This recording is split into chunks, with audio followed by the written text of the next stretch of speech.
Now we're going to illustrate some basic exercises that you can do starting the day after your shoulder surgery. One of the first exercises is to go ahead and start to move the elbow up and down, keeping the shoulder isolated, but getting as much bending and straightening of the elbow as you can. The other thing you can do is help to move your hand and wrist up and down as well. And then you can do some squeezes with your hand.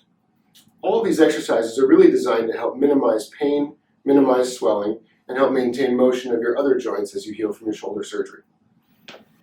The next set of exercises are designed to help keep mobility in the upper back and neck. You can start with some normal neck exercises for moving forward and backward, or flexion and extension exercises. This will just help keep the neck loose as you wear your sling.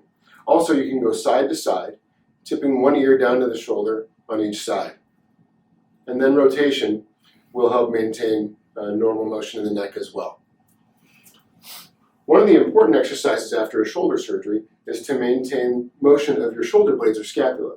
What you want to do is bring the shoulder blades back with careful attention not to move the shoulder joint itself. The arm should stay right in line with the body, but should move straight back.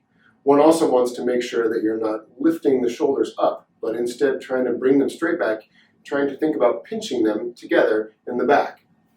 As you see here, he's going ahead and pinching his shoulder blades together without moving the shoulder and arm and without raising his shoulders up.